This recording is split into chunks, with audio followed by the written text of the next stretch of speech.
పరాశక్తి శ్రీ జగదంబ భ్రమరాంబికా దుర్గకు నమస్సులు సమర్పణ చేసుకుంటూ, సంసారంలో తిప్పుతున్నప్పుడు ఆ మహామాయకు అవిద్య అని పేరు తెలుసుకోండి. అవిద్య అంటే మూర్ఖత్వం అని కాదు అర్థం. ఇక్కడ పరమాత్మని మరిచి ప్రపంచంలో తిరిగితే అవిద్య, ప్రపంచాన్ని విడిచి పరమాత్మను పట్టుకుంటే విద్య, అంతే తేడా ఇక్కడ. కనుక ఆ తల్లి ప్రపంచంలో తిప్పుతున్నప్పుడు అవిద్య అనే శక్తిగా పనిచేస్తుంది, ప్రపంచం నుంచి బయట పెట్టేటప్పుడు విద్య అనే శక్తిగా బయట పెడుతుంది. కనుక విద్య ఆవిడే, అవిద్య ఆవిడే. అందుకే విద్యా విద్యా స్వరూపిణి లలితా సహస్రనామాల్లో మనం చదువుకున్నాం. ఇక్కడ విద్య అవిద్య రెండే. మోక్షమిచ్చేటప్పుడు విద్య, మోహమిచ్చేటప్పుడు అవిద్య. కనుక మోహకారిణి మోక్షకారిణి అయినటువంటి ఆ తల్లి. ఇప్పుడు మీకేం తెలిసింది? మళ్ళీ రాజ్యంలోకి వ్యాపారంలోకి వెళ్ళాలా? వెళితే మీకు అక్కడ ఇబ్బంది లేకుండా ఉండాలి అంటే ఆ తల్లిని ఆశ్రయించాలి. కాదండి నాకు ఆ వ్యాపారం అక్కర్లేదు, రాజ్యం అక్కర్లేదు, మోక్షం వస్తే కావాలి, అయితే అది ఆ తల్లిని ఆశ్రయించండి. కనుక పరిష్కారం ఒక్కటే, అమ్మ పాదాలను ఆశ్రయించండి. ఆ అమ్మే మహామాయ. ఇదొక్క మాటలో చెప్పారండి, ఎంత అద్భుతంగా చెప్పారు. అమ్మవారంటే ఏమిటి, ఎందుకు ఆశ్రయించాలో చెప్పారు. అయితే ఇప్పుడు ఎలా ఆశ్రయించాలో చెప్తున్నాడు ఇక్కడ. అప్పుడు ఆ తల్లికి సంబంధించిన మంత్రాన్ని ఇస్తున్నాను, ఈ మంత్రాన్ని మీరు జపం చేయండి. అసలు అమ్మవారంటే ఏమిటో చెప్తాను వినండి అని చెప్తున్నాడు. ఇక్కడి నుంచి అమ్మవారి కథ మొదలవుతుంది. అదే దేవీ మహత్యం. ముందు అమ్మవారంటే ఏంటో తెలుసుకుని మంత్ర జపం చేయి, అది చెప్తున్నాడు ఇక్కడ. అది గురువు ఊరికైనా మంత్రం ఇచ్చి ఊరుకోడు. మంత్రమే చెప్పబడే తల్లి ఎవరు, ఆ తల్లిని ఉపాసిస్తే వచ్చే ఫలితం ఏమిటి, ఇవన్నీ వివరించబోతున్నాడు. అదే దేవీ మహత్యం. అందుకే ఆ తల్లి సామాన్యురాలు కాదు.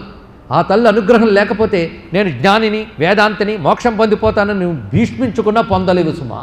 అలాగే శాస్త్రాలు చదివి వేదాంతాలు చదివి మోక్షం పొందుతాను మఠం వేసుకున్న వాళ్ళు కూడా లాగి మోహంలో దించేస్తుంది ఆ తల్లి.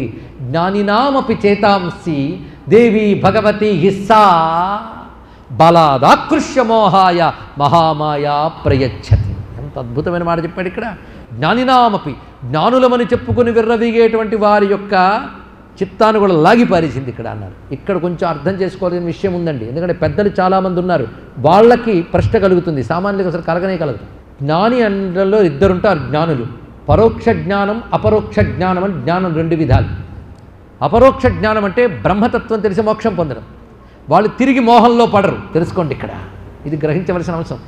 నీరు ముత్యమైపోయాక మళ్ళీ నీరు కాదు, జీవుడు ముక్తి పొందాక మళ్ళీ జీవుడు కాడు, తెలుసుకోండి ఇక్కడ.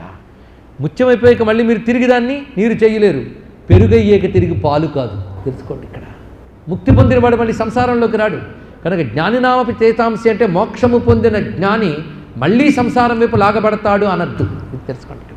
మరి ఏ అర్థంలో వాడుతున్నారంటే కేవలం వేదాంత శాస్త్రములు చదివి ఆ వేదాంత శాస్త్రంలో చెప్పింది అర్థం చేసుకునే తెలివైన వారు, అది చెప్తున్నారు. అలాంటి తెలివైన వారు కూడా సంసార సాగరంలో పడుతున్నారు అంటే దానికి కారణం ఆ శక్తి, ఆవిడ లాగుతుంది. అందుకే ఎన్ని వేదాంత శాస్త్రాలు చదివినా అమ్మవారి కృప లేకపోతే మోక్షం రాదు అనేది ప్రతిపాదన చేస్తున్నాడు ఇక్కడ. అందుకే జ్ఞానినామపి చేతాంసి దేవి భగవతి హిసా బలాదాకృష్య మోహాయ మహామాయ ప్రయచ్చతి. నేను ఇంద్రియాలను జయించాన్న మఠం వేసి కూర్చున్నాడు విశ్వామిత్రుడు, మేనక దగ్గర ఓడిపోయాడు. తెలియదా వాడికి? తెలుసు, అదే మహామాయ. అయ్యో కామం దగ్గర ఓడిపోయానే, ఇక కామాన్ని జయిస్తానని మఠం వేసి కూర్చున్నాడు. తర్వాత రంభ వచ్చింది, మేనక దగ్గర ఓడిపోయిన వాడు రంభ దగ్గర ఓడిపోలేదు. వెంటనే ఏం చేశాడు, రంభని శపించేశాడు. అంటే కామాన్ని జయించాడు కానీ క్రోధాన్ని జయించలేదు. చూడండి ఇక్కడ. మళ్ళీ అయ్యయ్యో లెంపలేసుకున్నాడు. ఇలా ఎన్ని మాలు కింద పడి పై పడి లేచాడు. చూడండి ఇక్కడ. అదే జ్ఞానులైన వారిని కూడా మాయ దించేస్తుందయ్యా. మాయని జయించడం మహా కష్టం. దైవీయేషా గుణమయీ మమ మాయ దురత్యయ అన్నాడు భగవద్గీతలో పరమాత్మ. దాటడం మహా కష్టం. ఆ తల్లి జ్ఞానినామపి చేతాంసి దేవి భగవతి హిస్సా బలాదాకృష్య మోహాయ మహామాయ ప్రయచ్చతి. ఎవరయ్యా మహామాయ? చెప్తున్నాను విను. తయా విసృజ్యతే విశ్వం జగతే తచ్చరాచరం. మాయ అంటే ఏమనుకుంటున్నావు? ఏ శక్తి వల్ల ఈ జగమంతా సృష్టింపబడి పాలింపబడి లయింపబడుతుందో ఆ శక్తి పేరు మాయ, మహామాయ. మహామాయ అంటే పరమేశ్వరుని యొక్క అద్భుతమైన శక్తికి పేరు మాయ. ఇది ఒక్కటి తెలుసుకుంటే చాలు. విచిత్ర కార్యకరీ శక్తి, విచిత్రమైన జగత్తుని నిర్వహించే ఈశ్వర శక్తే మాయ. ఆ తల్లి మహామాయ. అయితే ఆ మాయను ఎందుకు ఆశ్రయించాలంటే సైషా ప్రసన్న వరద రుణాం భవతి ముక్తయే. ఆవిడ కానీ ప్రసన్నురాలయ్యిందా ముక్తి లభిస్తుంది. సా విద్యా పరమా ముక్తేర్హేతుభూత సనాతని. ఆ ముక్తినిచ్చినప్పుడు ఆవిడ ముక్తికారణమైన విద్యగా చెప్పబడుతున్నది. ఆ తల్లే సంసార బంధ హేతుశ్చ శైవ సర్వేశ్వరీశ్వరి. ఆ తల్లే సంసార బంధనాన్ని కలిగిస్తున్నది. కనుక సృష్టి స్థితి లయలు మూడు చేసేటువంటి ఆ తల్లి యొక్క ఉత్పత్తిని చెప్తున్నాను విను. ఉత్పత్తి అంటే పుట్టడం. ఆ తల్లి పుడుతుందా? పిచ్చినాయన, ఆ తల్లి పుట్టుకలేదు. ఆవిడ అజా. ఆవిడ వల్ల కలిగిన ప్రపంచానికి పుట్టుకుంది, కానీ ప్రపంచాన్ని కలిగించిన ఆ తల్లికి పుట్టుకలేదయ్యా. ఆవిడ జననము మరణము లేని తల్లి. అలాంటి తల్లి అయినప్పటికీ లోకాల్ని రక్షించడం కోసం వివిధ సందర్భాల్లో ఆవిడ వివిధ రూపాలతో వచ్చింది. ఇది చెప్తున్నాడు ఇక్కడ. సర్వవ్యాపకమై సృష్టి స్థితిలయలు చేసే శక్తి పేరు దేవి. ఆవిడే సంసారంలో నడిపేటప్పుడు అవిద్య, మోక్షం ఇచ్చేటప్పుడు విద్య. ఇప్పుడు డెఫినేషన్ వచ్చేసింది కదా. అటువంటి ఆ దేవి ఒక్కొక్కప్పుడు లోకరక్షణ చేయడం కోసం రూపం లేని ఆ శక్తి ఒక రూపాన్ని స్వీకరిస్తుంది. ఆ స్వీకరించి ఒక కథ నడుపుతుంది ఆవిడ లోకరక్షణ కోసం. దానినే చరిత్ర అంటారు, ఉత్పత్తి అంటారు. అది కథ చెప్తున్నాను. అందుకే నిత్యైవ సా జగన్మూర్తి. ఆవిడ జగవంతా వ్యాపించిపోయి నిత్యశక్తి, సత్యశక్తి అయినప్పటికీ లోకరక్షణ కోసం ఒకానొక రూపం ధరించి పలుమార్లు వచ్చింది ఆ తల్లి. ఆ వచ్చినవే ఆవిడ చరిత్రలు. ఆ చరిత్రలు అప్పుడెప్పుడో వచ్చి లోకాన్ని రక్షించడమే కాదు, ఆ చరిత్రలు ఇప్పుడు మనం చదివినా విన్నా పారాయణం చేసినా తరించిపోతాం గనక ఓ సురధ, ఓ సమాధి, ఆ చరిత్రను శ్రద్ధగా వినండి. ఆ చరిత్ర విని నేను చెప్పిన మంత్రం జపం చేసుకుని అమ్మవారిని ఆశ్రయించండి. మీకు తప్పకుండా అమ్మ అనుగ్రహం లభిస్తుంది. దేవీ మాహాత్మ్యము అనేటువంటి ఈ గ్రంథం ద్వారా మనకు 3 ప్రయోజనాలు కలిగిస్తున్నాడు ఋషి. ఒకటి ధార్మిక ప్రయోజనం, రెండవది ఉపాసనా ప్రయోజనం, మూడవది తాత్విక ప్రయోజనం. గ్రంథాన్ని జాగ్రత్తగా వింటే ధర్మములో ఉండాలి, అధర్మం వైపు వెళ్ళకూడదు అనే భావం కలుగుతుంది. నిత్య జీవన వ్యవహారంలో ధర్మం ఉండాలి. రెండవది నిరంతరం పరమాత్మని స్మరిస్తూ ఆయన ఇచ్ఛతోనే సర్వము జరుగుతున్నాయనే భావంతో ఉండాలి. ఆ భావం పేరు భక్తి. ఇక మూడవది పరమాత్మ తప్ప అన్యము లేదనే జ్ఞానం కలగాలి. ఆ మూడవది జ్ఞానం. ఈ 3 ఏ గ్రంథం కలిగిస్తుందో ఆ గ్రంథం ఉత్తమ గ్రంథం.